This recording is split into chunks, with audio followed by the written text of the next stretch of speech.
Teknik pengarahan terfokus yang ketiga adalah komunikasinya itu diwujudkan dalam bentuk pengarahan agar materi komunikasi yang diungkapkan oleh klien itu terfokus pada suatu titik tujuan yang diinginkan. Jadi ketika kamu ngomong dengan pasien lansia tadi, pasiennya itu kadang kan kalau lansia itu kadang ceritanya ngalor ngidul kemana-mana, kadang memanjang melebar, ya. Tanya, bagaimana Mbak? Lukanya udah sembuh apa belum? Bisa panjang banget jawabannya. Nah, itu bisa difokuskan dengan teknik pengarahan terfokus.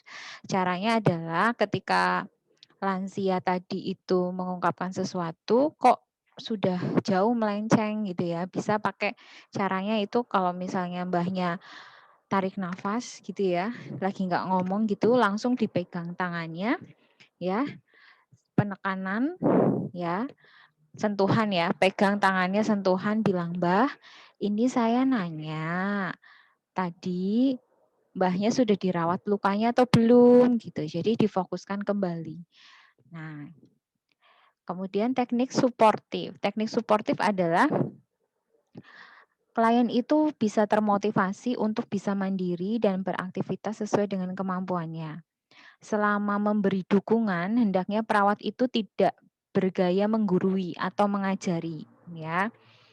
Jadi kalau mau motivasi pasien ya, Mbahnya pasti bisa sembuh, nanti bisa kakinya lukanya cepat sembuh, ya. Makannya Mbahnya kan sudah bagus sekarang, proteinnya udah banyak yang dimakan, tahu, tempe, telur, ikan, semua masuk semua, kan lukanya cepat nutup gitu. Nanti tinggal belajar untuk misalnya jalan pelan-pelan gitu. Jadi nggak usah bergaya menggurui. Mbahnya itu harus berjalan nanti ya, seperti seolah-olah kita itu paling tahu, paling ngerti ya, kita memang ngerti, kita tahu gitu ya. Cuma tidak tidak menggurui ya, tidak mengajari ya pada pasien-pasien lansia. Karena bisa apa? Bisa mengurangi kepercayaan pasien kepada perawat.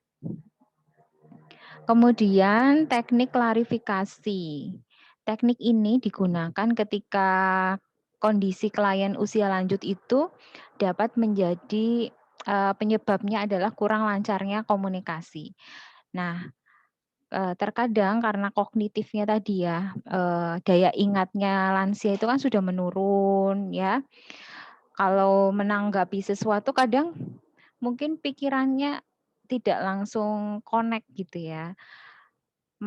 Yang dimaksud perawat itu A, ternyata nangkepnya A plus B gitu.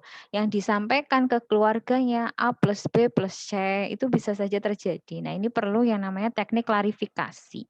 Memastikan lagi bahwa informasi yang diberikan oleh perawat itu bisa diterima dengan baik. Jadi gimana sih caranya klarifikasi? Ya menanyakan kembali apa yang sudah kamu beritahukan ke pasien. Misalnya begini, Mbah, tadi kan saya sudah ngasih tahu ya, kalau misalnya luka itu harus makanannya tinggi protein. Yang banyak mengandung protein itu ada ikan, ada telur, ada ayam gitu ya.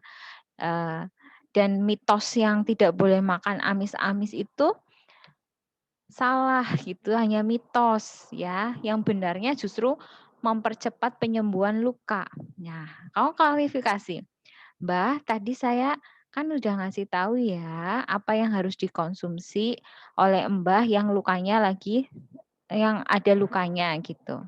Apa aja ya Mbah makanan yang boleh dimakan? Nah, kamu bisa klarifikasi. Nanti Mbahnya jawab, "Ora entuk man ikan, ora entuk man nggak boleh makan ikan," misalnya Mbahnya jawab itu. Nah, itu kan artinya informasinya yang didapatkan oleh Mbahnya berbeda dengan yang informasi yang kamu sampaikan. Nah, itu perlu diklarifikasi. "Bukan, Mbak, saya tadi menyampaikannya justru boleh makan semua yang amis-amis. Ikan boleh, cumi boleh, asal yang nggak ada alergi gitu. Kalau Mbahnya alergi lah nggak boleh gitu." Nah, itu butuh klarifikasi.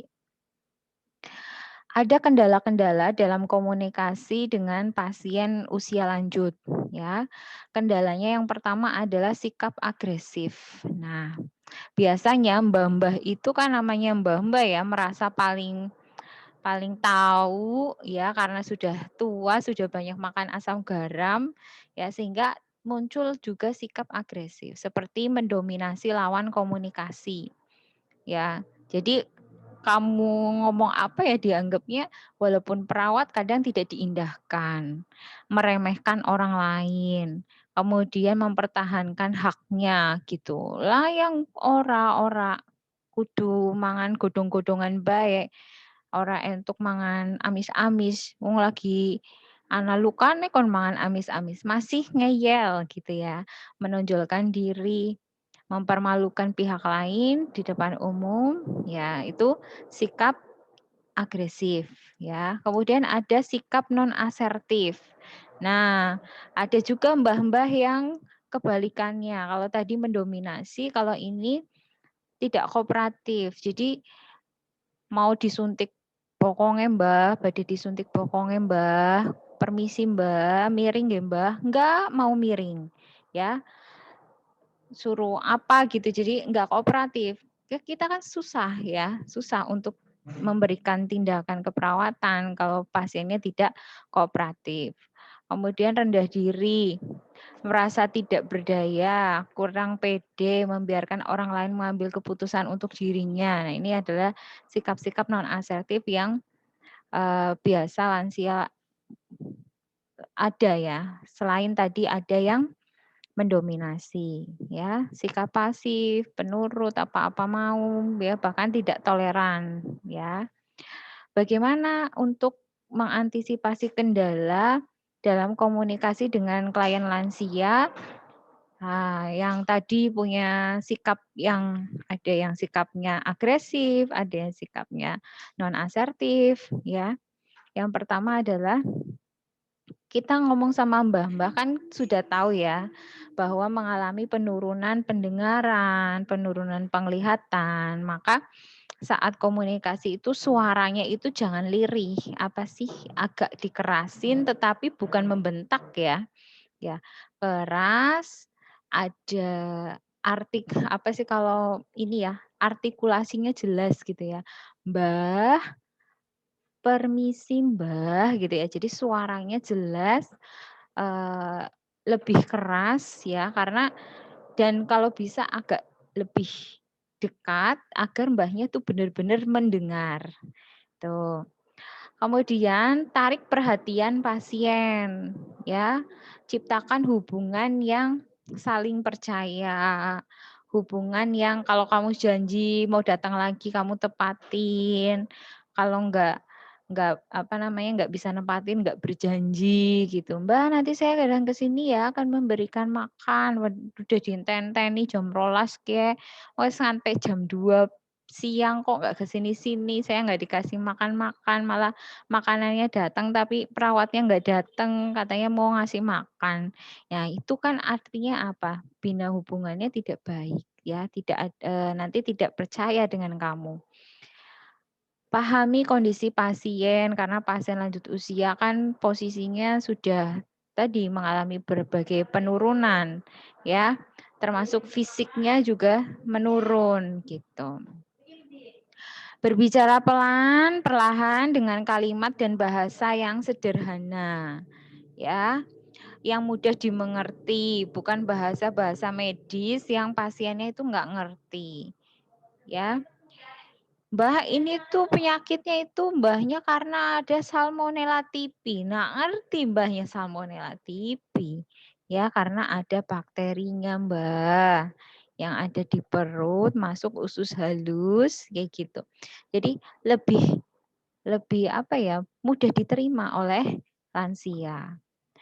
Bisa juga menggunakan isyarat visual kalau memang benar-benar itu nggak paham. Misalnya makan, kamu ekspresi tangannya itu kayak orang makan gitu ya, itu bisa dilakukan. Menyesuaikan bahasa tubuh dengan isi pesan ya.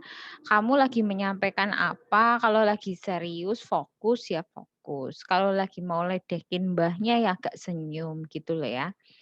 Meringkas pesan jadi tidak panjang kali lebar, kemudian memberikan kesempatan pasien untuk bertanya ketika kamu itu memberikan penyuluhan ataupun tidak memberikan. Jadi silakan Ibu, ada yang Ibu saya sudah selesai merawat luka Ibu, lukanya Mbah gitu. Ada yang ingin ditanyakan kayak gitu. Tidak menegur secara langsung apabila pasien melakukan kesalahan ya. Ketika lansia itu melakukan kesalahan, kamu tidak langsung negur, tunggu dulu baru kalau misalnya sudah redaan ya, namanya mbah-mbah kan kalau dibilangin kadang ngeyel gitu ya. Itu baru kamu nasehatin. Menjadi pendengar yang baik ya, ini sangat penting, tatap kontak mata tetap ada ya, tidak beralih pandangan, mbahnya ngomong itu kamunya mendengar, karena menjadi pendengar yang baik. Kalaupun takut khawatirnya tadi bertele-tele terlalu panjang, bisa tadi cara focusing, ya teknik fokus, kemudian bisa jadi kontrak waktu dulu itu juga penting, misalnya mau ngobrol berapa menit, jadi tidak mengganggu tugasmu sebagai perawat, gitu, dan mengarahkan topik pembicaraan. Mengatasi reaksi penolakan, cara yang pertama adalah kenali dulu reaksi penolakan ya. Apakah ngambek, apakah langsung ucap, apa menembain, apa gimana, itu adalah reaksi penolakan. Setelah kamu mengenali, nanti arahkan klien untuk bisa mandiri ya, untuk bisa beraktivitas sendiri gitu. Kalau misalnya nggak bisa ya dibantu dulu ya untuk bisa mandiri. Contoh kecil adalah makan gitu. Makan tidak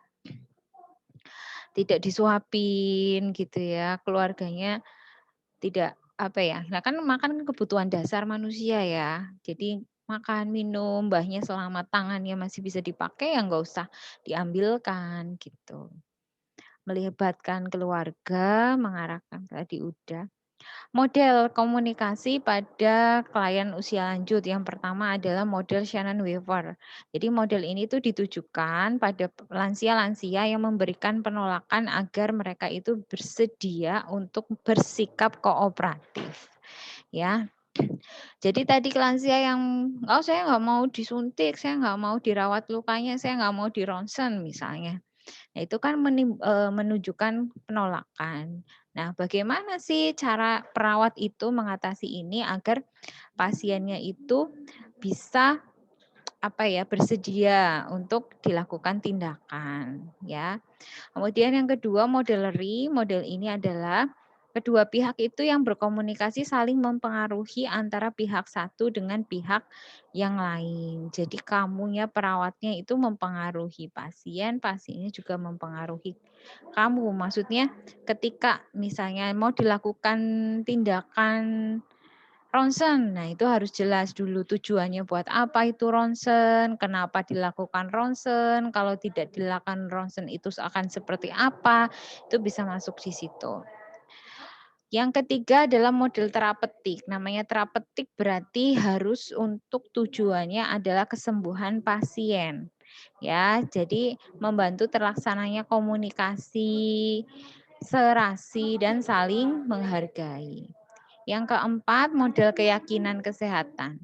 Model keyakinan kesehatan ini ditekankan pada kesadaran pasien akan arti menjaga kesehatan dan menghindarkan diri dari penyakit. Ya. Kemudian model interaksi King, ini modelnya adalah ada kesepakatan awal dulu, di awal itu ada kesepakatan yang akan dilakukan sebelum melakukan tadi ya, interaksi bisa ya, intinya mau ngapa-ngapain kan kulo nuwun gitu loh ya. Dilakukan interaksi awal harus mempunyai persepsi sebelum interaksi dengan klien yang sama ya tentunya. Disamakan dulu persepsinya. Selanjutnya baru diinteraksikan. Ya, sekian ya yang tentang komunikasi lansia. Silakan kalau ada yang mau ditanyakan.